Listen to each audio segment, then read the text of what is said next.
இல்ல இன்னைக்கு தீவிரமான திமுக எதிர்ப்பு அரசியல பேசுறாரு. அது அத ஓகேங்க. அவர் 5 வருஷத்துக்கு யாராவது எதிர்ப்பாருங்க மாறி, மாறி. அதெல்லாம் ஒண்ணும் அதனால பிரச்சனை இல்லங்க. டார்கெட் பண்றீங்களா? அது ஆமாமா. இப்போ நான் டார்கெட் பண்ணுவேன். இப்ப நாங்க 2 பேரும் டார்கெட் பண்ணி முடிக்கிறதுனால, அது திமுக அரசு மாறிட போதா? என்னமாது மாறப்போதா? மாறாம இருக்க போதா? அதெல்லாம் ஒண்ணும் ஆகப் போறதில்ல. நான் சொல்றது இப்படி பேசுகின்ற ஒருவரே கடைசியில காலத்துல எல்லாவற்றிலும் தோத்து, தோத்து, தோத்து, தோத்து, தோத்து, தோத்து, தோத்து, தோத்து கடைசியா சாதிக்குள்ள வந்து ஒழிகிறாங்க. நீங்க நினைச்சு பாருங்க. ஒருவேளை பழனிசாமியுடைய வாழ்வில் அரசியலின் துவக்கத்திலேயே மாபெரும் வெற்றி பெற்று மத்திய அமைச்சர் ஆகியிருந்தா, இந்த அரசியலுக்கு நேரமே இருந்திருக்காது. இல்லையா? விசாலப்பட்டிருக்கும்ல. அது நீங்க அவரு வந்து விருப்பம் அது அது. அவரு அ, விருப்பம். அது அதான் சொல்றேன். விருப்பம். கடைசியில வந்து எங்க வந்து நிக்குதுன்னா, எங்கும் அரசியல் செய்ய முடியாம வீட்டுக்குள்ள அரசியல் பண்றது. நீ ஏன் பதவி பண்ண? அது பதவி ஏன் பண்ண? அ அப்படின்னு. பதவி வேண்டாம்னு விலகி நின்னு அரசியல் செய்றதுக்குல்ல. எந்த பதவி அதுதானே அதுதானே எந்த பதவி முக்கியமானது. வேண்டாம்னு? எந்த பதவி வேண்டாம்னு? எம்எல்ஏ பதவி வேணாம்னு தானே வந்தாரு அதிமுகல இருந்து. எதுக்காக வந்தாங்க? அதிமுக என்ன சொல்லி வந்தாரு? அதிமுக என்ன சொல்லிங்க வந்தாங்க? இல்ல அது கரப்ஷன் கூடாரமா இருக்கு ஆமா. அப்படின்னு சொல்லி தான் வெளிய வெளிய வந்தாரு. வந்துட்டாங்கல்ல. எம்எல்ஏ பதவி வேண்டாம்ல? பென்ஷன் வருதா இல்லையா உங்களுக்கு? எம்எல்ஏ பென்ஷன் வருதா இல்லையா? ரொம்ப தனிப்பட்ட முறையில ஆமாங்க. நீங்க நின்னு எதுல ஜெயிச்சீங்க? ரெட்டலைல தான் ஜெயிச்சீங்க. அதுக்கு முன்னாடி நீங்க தனிப்பட்ட ஆளா ஜெயிக்கலல்ல. அது ரெட்டலைக்கு முன்னும் பின்னும் ஜெயிக்கலல்ல.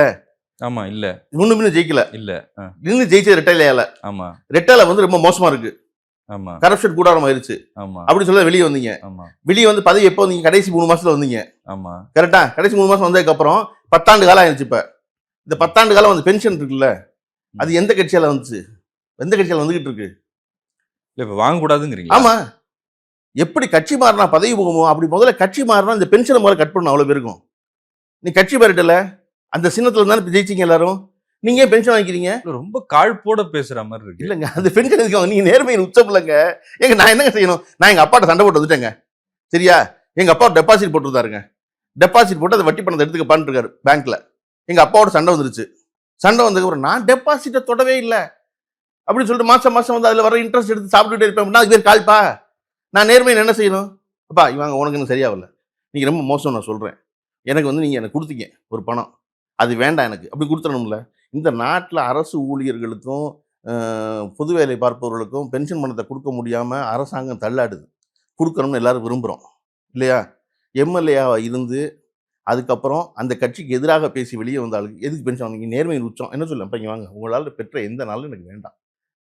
நான் ஒரு 5 வருஷம் எம்எல்ஏவா இருந்தேன். அதுக்கு ஒரு சம்பளம் கொடுத்தீங்க. கடைசி 3 மாசத்துல பிரச்சனைன்னு சொல்லிடுங்க. நான் சொல்ல எல்லாருமே சொல்லுங்க. இவர் மட்டும் இல்லை எல்லாருமே சொல்லணும். அது நீங்க சொன்னதுக்காக சொல்றேன். நீங்க சொன்ன கட்சியை பதவியை விட்டு வந்தவர்கள் எல்லாரும் முழுமையாக விட்டு வருவதில்லை. அவ்வளவுதான். அதை பிடிச்சிக்கிட்டே இருப்பாங்க. நான் சொல்றது தொடர்ச்சியா 20 ஆண்டு காலமாக கிட்டத்தட்ட 22 ஆண்டு காலமாக நான் ஒரு வீடுன்னு சொல்றேன் காரைக்குடி வீடு. அந்த காரைக்குடி வீட்டை நான் ஓர் இரவு கூட தங்கினதில்லை.